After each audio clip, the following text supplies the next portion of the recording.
What's up, you guys? Sean Ross Sapp, managing editor of Fightful.com, FightfulWrestling.com, and FightfulSelect.com. Over on Fightful Select this week, we have Jimmy Van's match archives where you can see a young Bobby Roode in 2001, just a couple months after he did a Velocity taping for WWE. Jimmy Van shares some of his stories with him and the other fellows in the ring, running a wrestling promotion, all kinds of good stuff on that. Of course, I have Raw and Smackdown scripts up. I will have the Fightful Wrestling Weekly up early. We just filmed another retro review podcast that will go up next week. New dark match commentary next week. And of course, at the end of the week, we have the Fightful Weekender podcast where I review everything non-Raw and Smackdown. Head over, check out all the great things at Fightful Select. But tonight, May 29th, I am joined by Jeff Hawkins. Hi, Jeff. Are you ready for white men breaking down dancing? Are you? Because you're getting it tonight. I'm ready for it. All the steps. Sean Ross Sapp will break down step by step each competitor's dance moves like Carrie Ann and Naba on meth. It'll be great. I really enjoyed this episode of SmackDown Live tonight. I liked it a lot. I'm still processing that last match. I really am, because I have my usual concerns, but it was a fun 2 hours. You wouldn't be a middle-aged white man without your concerns. That's for damn sure. Old man Hawkins coming in to talk dancing. Come here, little girl. We're going to Charleston a bit. Over on Fightful.com, you guys, a quick plug. I have a list of producers for last night's show. We have an injury report update. We have Raw and SmackDown spoilers ahead of each show. We have exclusives with Tessa Blanchard, Hangman Page, and, of course, that Fightful Wrestling Weekly. Last week, I dropped the remaining full sale dates that are scheduled for 2018, as well as a comment from MLW's Court Bauer about WWE reaching out to their contracted talent. Jeff, what did you think when you heard of this story? That WWE was told this talent is contracted to MLW and went about trying to swing a negotiation or a tryout anyway. Standard operating procedure for any wrestling promotion with a television contract. Yeah, this is their move. I mean, the only reason we had a UK tournament was because there was the start of something on ITV. So is anybody really surprised? And especially, with the popularity of, Court Bauer's podcast empire, and now it's Conrad's for the most part. And it didn't shock me all that much. Bauer told me, quote, "I was actually present for the initial engagement of our talent in New Orleans. It surprised me to see it continue, as I, along with the talent, had made the representative aware that the talent was signed the first time around when engaged. Maybe a case of representatives playing fast and loose. However, we now have made them aware through the proper channels." End quote. I reached out for WWE for comment. They did not reply, shockingly. Well, what they do is they test you to see, hey, can you lawyer up? Do you have the money to go for contract tampering? If you do, go for it. I mean, they'll push that line.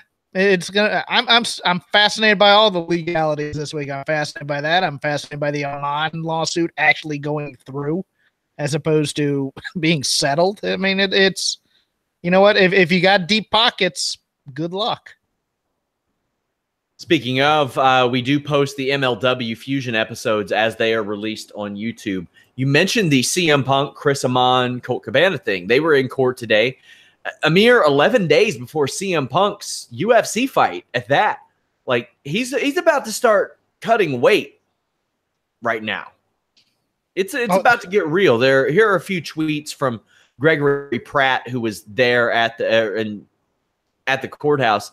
He said, "I stopped in for a minute to watch the CM Punk Colt Cabana defamation case. Surreal to see two wrestlers sitting across from a jury, listening to a podcast of them talking life and pro wrestling that led WWE's doctor to sue the ex-champ. Caught some of WWE doc Chris Amon's testimony. The podcast dropped on Thanksgiving 2014. The lawyer went through tweets calling for him to be fired and news stories on the podcast. Amon disputes Punk's story about the doctor failing to treat him. On timing, the doctor is likely to continue testifying tomorrow from what I heard.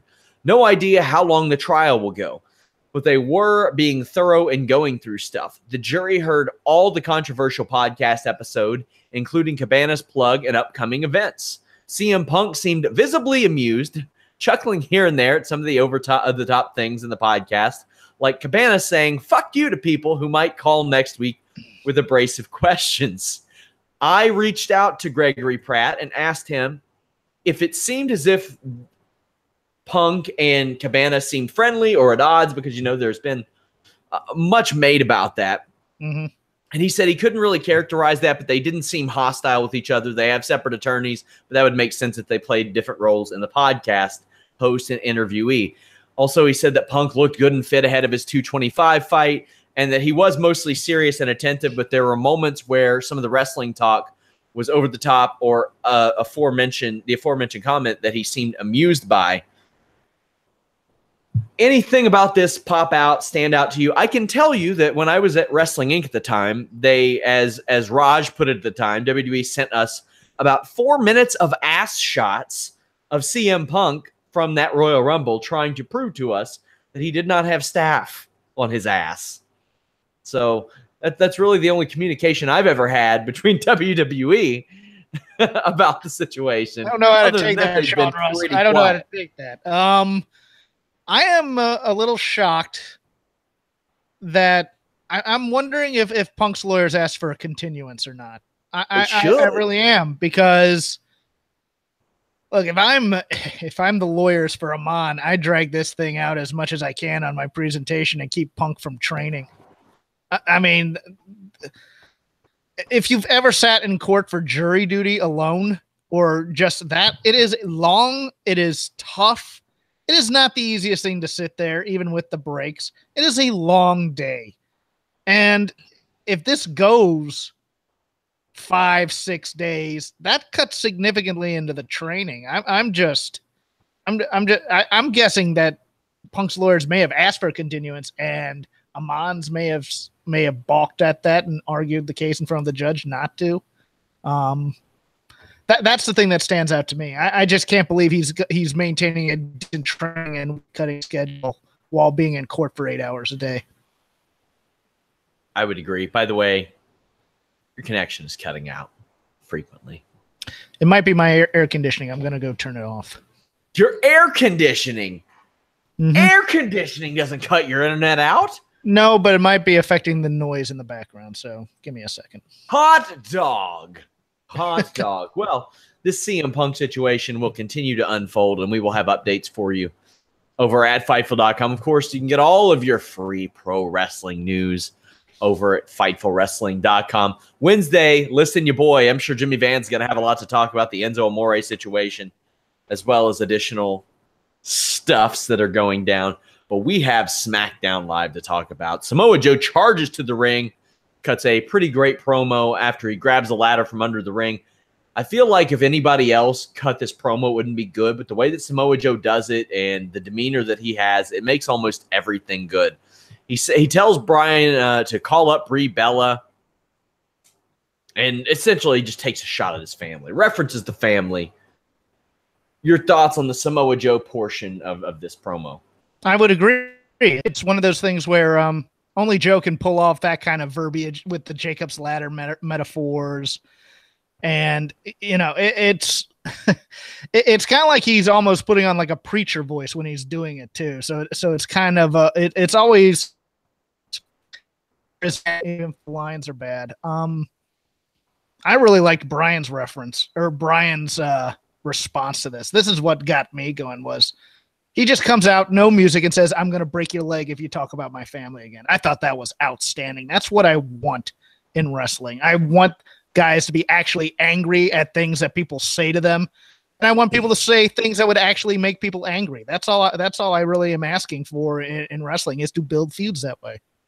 It sure beats the Goldberg popping up and saying, "Heard what you said about my family." And I'm like, oh man, like he caught somebody on national TV saying it.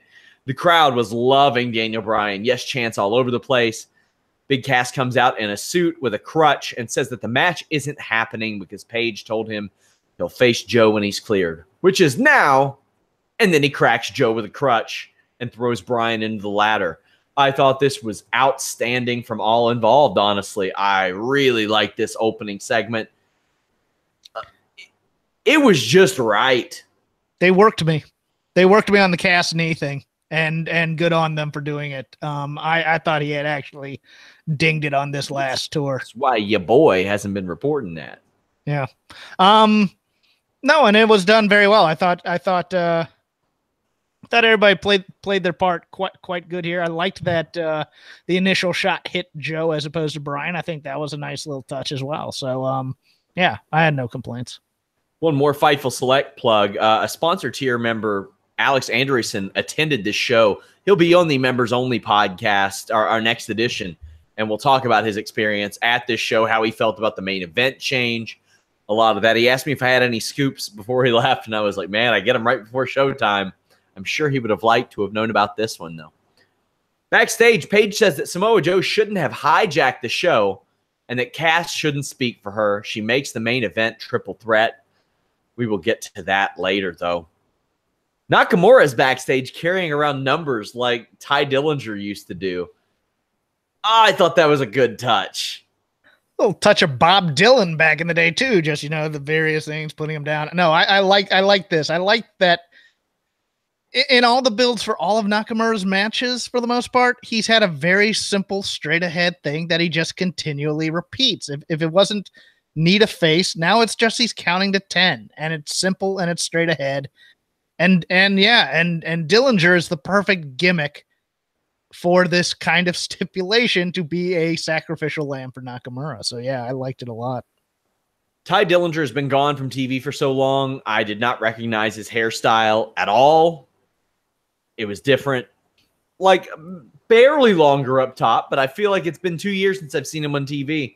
I really wish I could have seen him get kneed in the side of the head on that suicide dive attempt, but, zooms and stuff.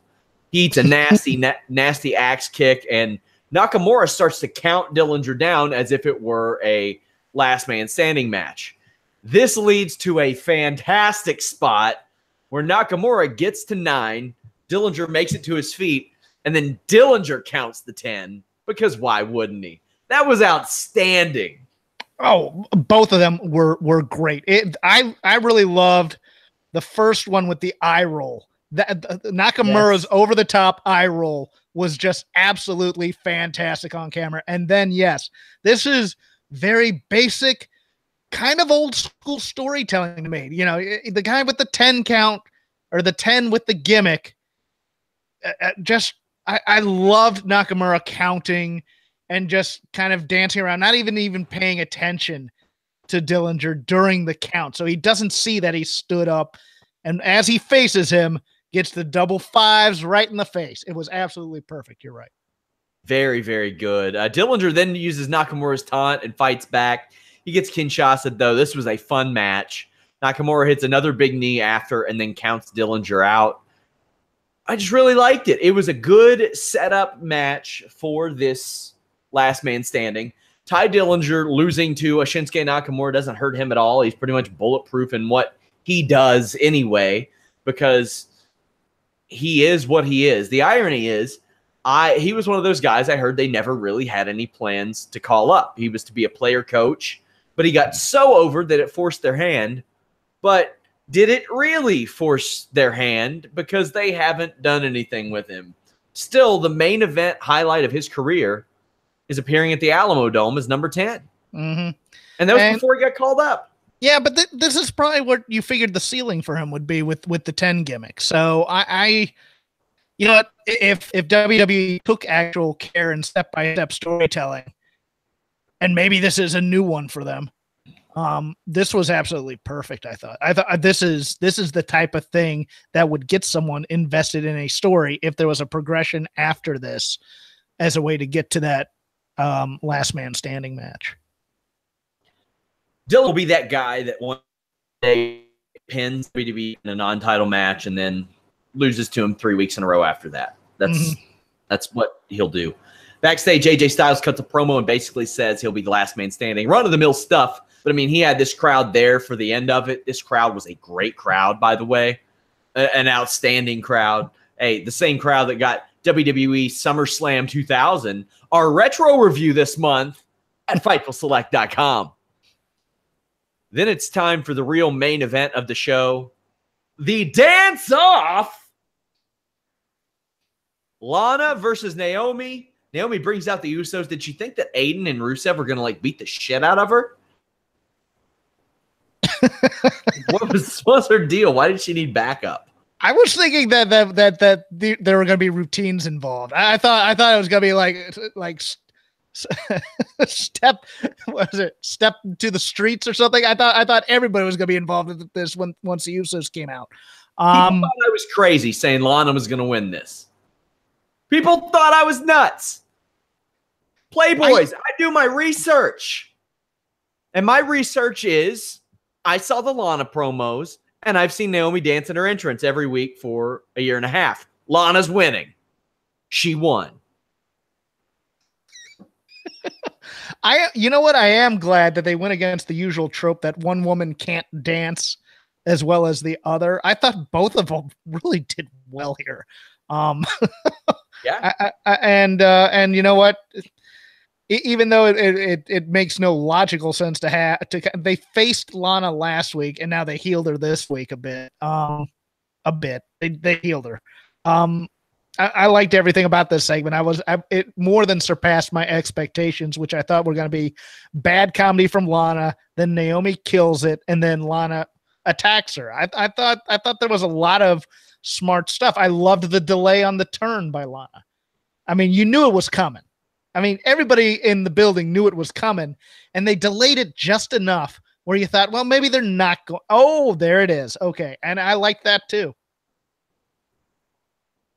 So, according to my poll results, Lana won 64% to 36%. They danced together after this, hug, and then out of nowhere, Lana becomes the Scorpio Sky to Naomi's Human Tornado. I liked the kid in play. I thought that was kind of cool. My joke was it's a national tragedy that Naomi did not dance to Somebody Call My Mama.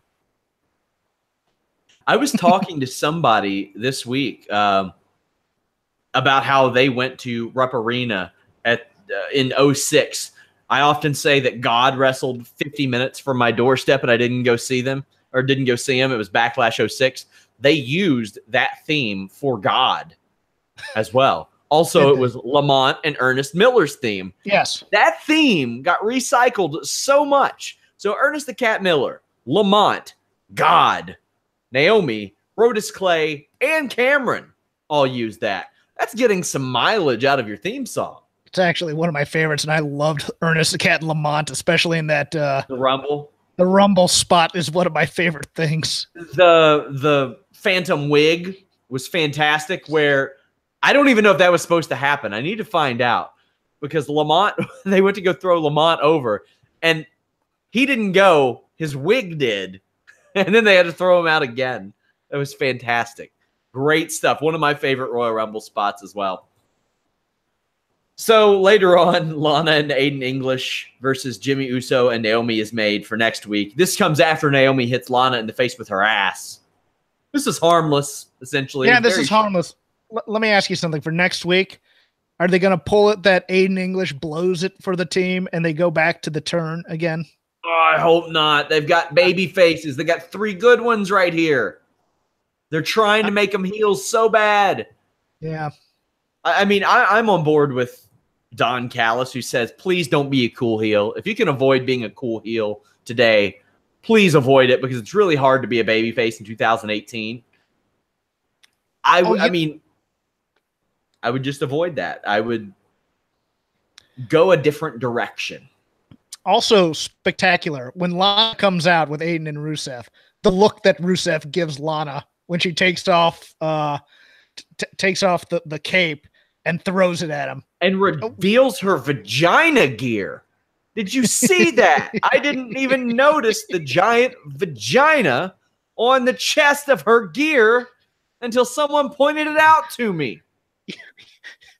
I'm like, man, I was going to use a dance-off thumbnail on this video, but we're going to get flagged from YouTube. We don't even have to have Anna on here cursing. Lana's going to get us flagged. You've already yelled peep past 3 weeks. I don't think yelling vagina is going to be the one that gets us flagged. But having one on the thumbnail of the video on her gear? Mother of God. Mother of God. Oh. How do I even recover off of that? I don't know. New Day defeated The Miz in the bar. This was awesome.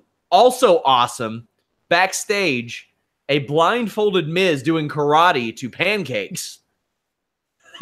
And shockingly accurate were his chops. Yeah. I think that blindfold was worked, Sean Ross Sapp. I wouldn't be that impressed. I don't care. with full vision, that's tough, man. No, I agree. He has great reflexes. I think what is the butler's name for the pancakes? Mr. Buttersworth, I think. Well, I don't think it's Buttersworth because I think there's a IP situation with that, so they call him something else. But I thought he was spectacular too, and what little he did. Yeah, Miz chopping pancakes. I never thought I'd see that, but now I can't unsee it, and it was great. It was pretty incredible. It was pretty incredible. The Bar are in control through a commercial. Hit Kofi with a decapitator. I love that they've adopted that, the old demolition finish, because why not? The heels send Big E into the barricade, and that really puts New Day at a disadvantage. Kofi comes back, gets an SOS on The Miz. Xavier gets a hot tag. This isn't something we get to see a whole lot of. Xavier Woods getting a hot tag. Really loved it. Man, like a couple years ago, he was considered essentially the weak link in the ring, if you were to listen to most people. That is not the case now. I don't know that they have a weak link in the ring. No, I would agree. I there were the jokes that when the New Day formed,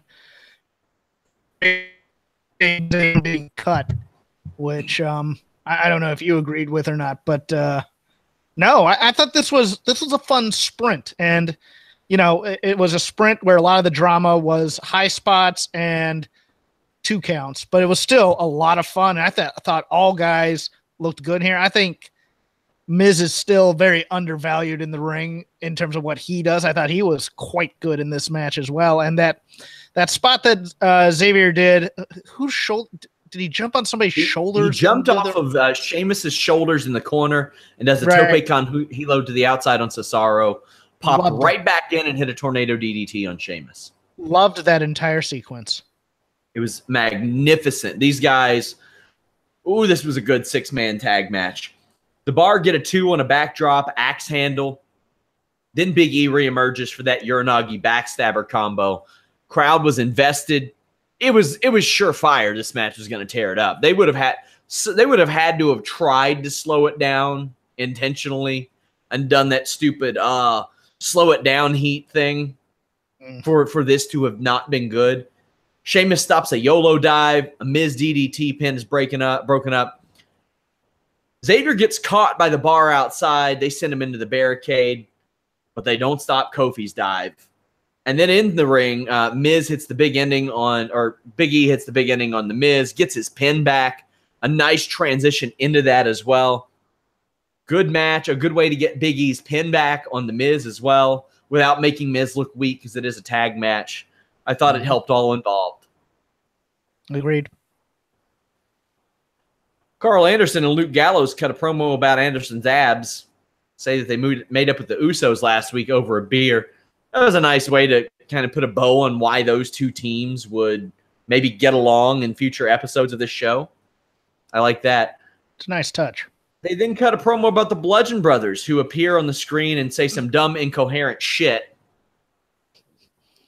This was probably, in my estimation, violence, hitting. Yeah. I think this Bludgeon Brothers thing was probably the worst thing on this entire show. I agree. And they're very confused on how to present the Bludgeon Brothers, I think. I I don't think anybody's scared by them. I don't think anybody is loving this presentation necessarily. I think they continue to do these missteps with those two, and I like them as a team a lot. I like them as a power team. Let them. They don't need to be wordy. Okay, they don't need to be eloquent. They don't need to be loquacious. They just need to say they're going to kill people. That's all they need to say, and it'd be good enough. Charlotte and Becky Lynch are backstage. By the way, I really hope WWE don't fly Harper and Rowan to TV every week to do that shit. Mm-hmm. Charlotte and Becky are backstage. They're discussing who will win the women's matches at the Money in the Bank pay-per-view. This is after the Asuka Mandy match we're about to talk about, but they get into a bit of a calm debate, essentially, over who will win the ladder match. Paige shows up for a PCB reunion, even references it, asks them to drink some tea, and sets up a match between the two. Thought this was fine. Okay way to set up a match between the two. This was the thing I didn't like the most, because I liked Becky's kind of, it played into Becky's great, playful sense of humor. And then the first 2/3 of that promo were great. And it got to the PCB joke, and then it died right there, because I think partly because Paige stumbled a bit on the line, but also it just felt like we need to shoehorn a PCB reference in here. Ta-da! And then they did it, and it was kind of like, let's drink some tea. And they were kind of paused like that. It really fell flat after really kind of getting some momentum at first, I thought. It didn't go as well for me as it did for you. You find it weird that they didn't book Charlotte or Jeff Hardy to wrestle on TV tonight? Babyfaces might. I find it more weird that they didn't book, because hometown stuff. But then again, had they done it, given last night when they beat Mickey in Richmond, I mean, their move is to beat people in their hometown. So maybe we should be thankful they didn't do that. Their method of doing that all the time is so just pointless. Yeah, I'm look, you're talking to the king of angry at beating Bayley in San Jose. So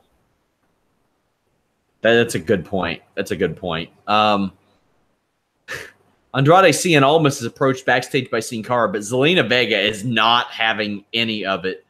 Says that Sin Cara does not know Andrade Cien Almas, and he is the future of WWE. Clearly to set up a match. Your thoughts?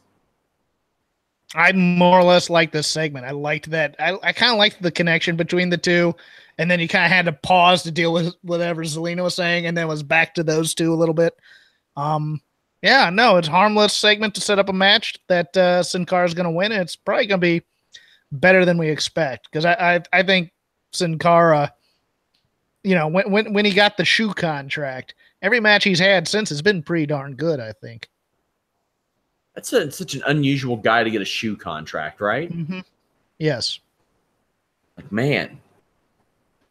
And I mean, there are no shortage of pro wrestlers wearing sneakers in the ring now. I would argue that, I mean, all across the board, like it's almost 50-50. Like, wrestling boots are, I'm not saying they're going the way of the dodo or anything, but they are nowhere near as prevalent as they used to be. Like, probably a pretty even split. I'm surprised like a Carmella hasn't gotten a deal, or anybody like that. I know Shane McMahon gets some customs made for himself, but yeah. Backstage, Absolution gives Paige grief for giving Asuka opportunities that she doesn't deserve. So Paige books Asuka and Mandy Rose in a match later on. Carmella joins the commentary booth just in time to see Sonya Deville attack Asuka from behind before the match. I thought it was a solid way to give an excuse for Mandy Rose getting some offense, although the amount of offense that she got, that attack, I think, should have been a little more severe. Yeah, I think she should have laid it in a little bit more in order to really beat down Asuka and get over that. The one shot and she's down. Why not continue and follow up on that? You're getting kicked out anyways. You might as well follow up on it. I'll say something else about the backstage segment. This was one of the better walk and talks to set up that they did with the staging of it, because usually it's just she walks, she stops, you look, and then the camera pans over and the two people are there pretending to have a conversation. In this one, it appeared that Absolution was hiding behind the corner and came out. I thought that was a really nice little touch on this one. It was different. I like different. I'm all for that. Yes. I also liked the different in Mandy's inverted gut wrench suplex. That was cool. Was great. That was really cool. I popped for that. It was, yeah. I've mentioned this before. Sometimes I just like seeing things that I haven't seen before or things done a little bit differently. Like Kenny Omega is so good at just, if he doesn't do a new move, he sells something different than I've ever seen somebody sell something before.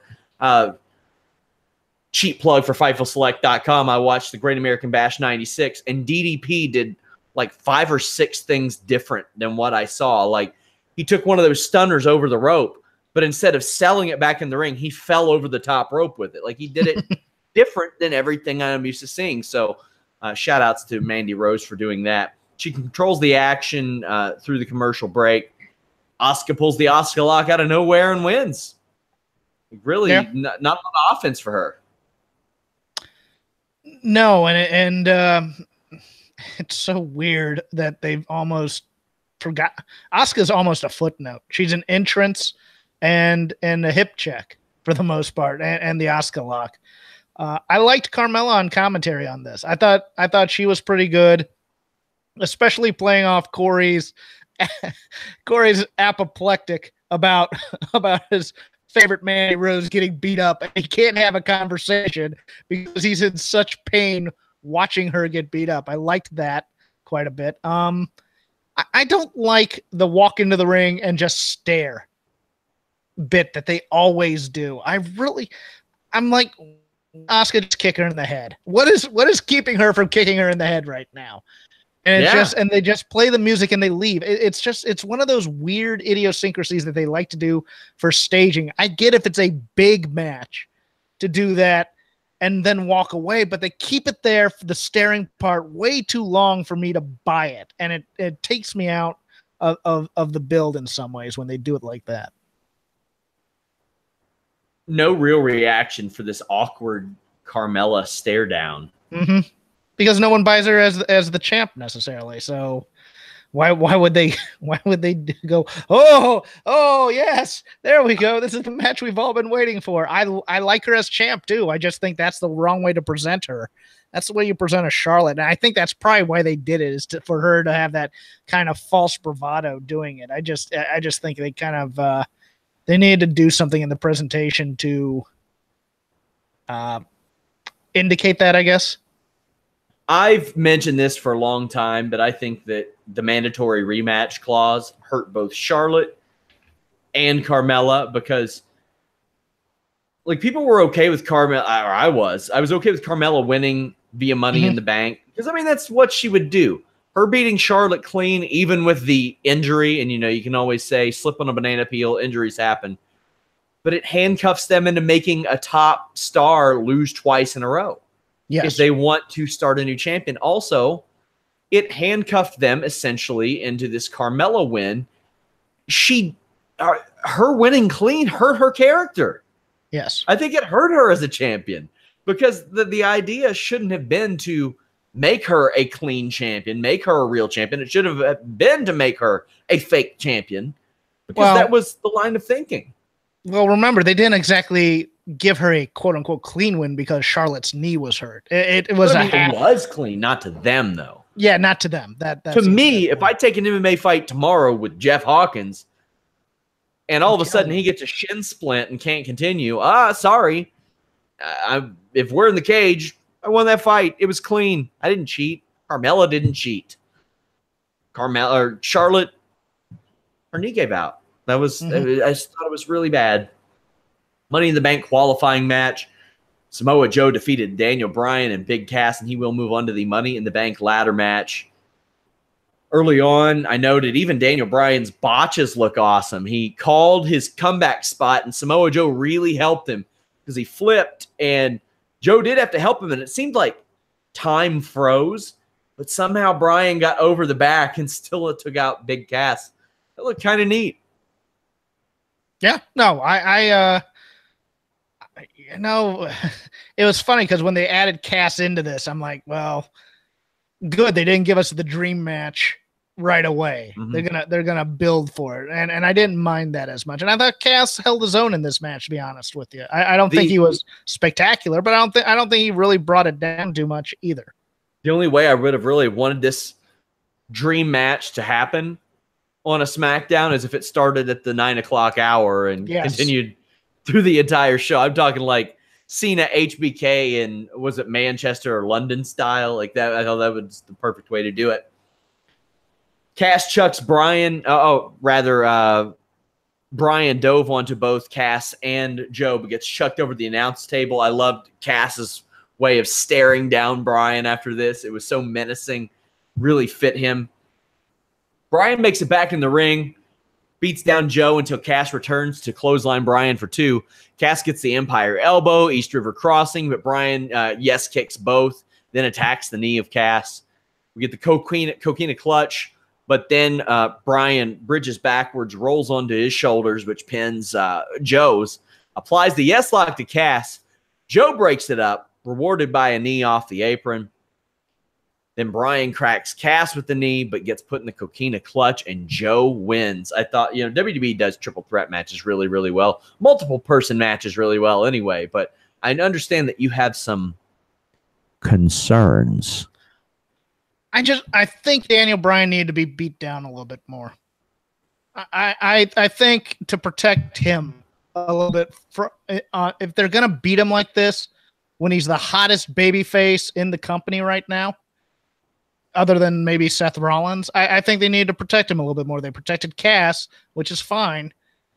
I think he was way too fresh to get beat like that. They need to really kind of pound on him a little bit more in order to sell that he couldn't fight out once he was caught in the Coquina Clutch. That was my concern, because they don't do straight ahead baby faces that well, if you haven't noticed. And right now, I'm not sure they know what they got with Daniel Bryan.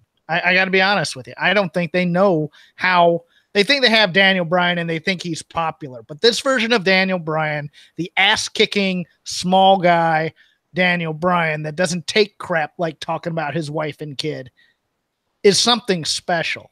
And I think a little bit more thought about that may have eschewed my concerns a bit. Understandable. I think that this reaction tonight should give them a pretty good indication of what they have with the Daniel Bryan. He had them in the palm of his hand the entire night. Cass did get frustrated and boot Bryan after the match. It's very clear that's where we're going, is a Bryan-Cass match. Do you think we're also getting a Rusev Day versus Usos match at Money in the Bank? Probably. With Rusev Day playing the heels. If they can make it to the card. It may be pre-show, but I think they may do that. Yeah, that's true. Well, I mean, they're 4 hours now, so. Yeah, that's true. Anything is possible. Here's a look at the Money in the Bank card thus far. We have the last man standing match, AJ Styles and Shinsuke Nakamura. Nia Jax versus Ronda Rousey for the Women's Championship. The men's Money in the Bank ladder match, Strowman, Balor, Miz, Rusev, a member of the New Day, Rude, Owens, and Samoa Joe. We have a women's Money in the Bank ladder match, Ember Moon, Charlotte, Alexa Bliss, Becky Lynch, Natalya, Lana, Naomi, Sasha Banks. Carmella versus Asuka for the SmackDown Women's Championship. SmackDown Live tag team titles, Anderson and Gallows against the Bludgeon Brothers. And then we have Lashley versus Zayn and Reigns versus Mahal. That's an okay-looking card in my estimation. I wonder if they'll get the U.S. title on it all. I mean, that has had no story at all. Right. And they don't have to have every title on every show, but if a show is 4 hours, why the hell isn't your United States title on the show? Exactly. Laziness. Well, we need recaps and packages and charity videos. Yeah. Got to get Titus on that TV somehow. Mm-hmm.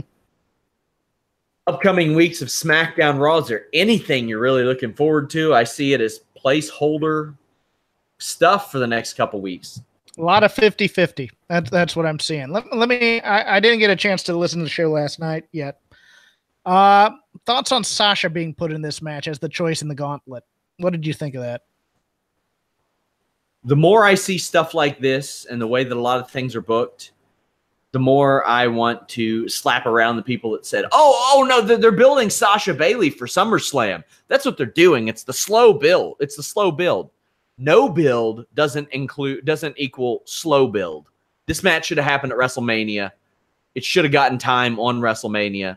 The show was real long. There's no reason it shouldn't have happened. We should be in the midst of a Sasha Banks heel run right now.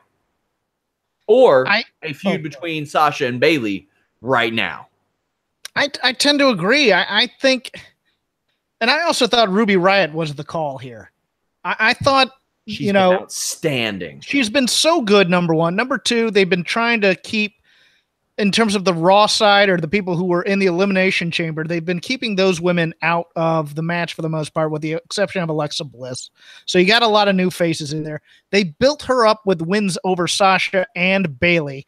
And while they beat her in the triple threat, if she had come back and won this, no one would have remembered that Ember Moon beat her in the triple threat, because they were already misbalanced on face heel dynamic in this match at the time, because Lana was still a baby face at the time. I just thought everything pointed to giving the Riot Squad a bit of a rub here, and especially Ruby for all her work. I thought that was the call here. And then I heard some people say, no, Sasha's the proper call here. And with no explanation, my only thinking was, well, maybe it's just because she can do certain spots or something like that. I think, I think Sasha Bailey should happen eventually. I mean, I don't know how long they're going to postpone it for, but also if you look at this match now, Bailey's the only horsewoman not in the Money in the Bank match, which is kind of yet again another slap to her. And she's the victim of bad booking. I mean, it just, everything to me pointed that it should have been Ruby Riott in this match. I completely agree. This match should have been used to, right now, if you go back 2 months, Sasha Bailey should have happened at WrestleMania. The feud should still be going on. They should have another match at Money in the Bank, or both be in the Money in the Bank match anyway and cost one another, and then accelerate it further. And Ruby Riott should have won that gauntlet match. There's no reason why there shouldn't be 2 or 3 women's programs going on right now on Raw. The ladder match, Sasha and Bailey, and Rousey, Nia Jax, especially with the amount of talent they have on that brand. Yeah, it should have been either Ruby or it should have been Mickie James and Richmond, I think. And you put another veteran hand in that match, because I think they could use all the help they can get with that. Hearing good things about the 205 Live title match right now. Gonna check that out tonight, and it will be covered on the Fightful Select Weekender podcast. Also, guys, programming note, this Friday is the UFC Utica post show, a little bit of a different night for UFC to run.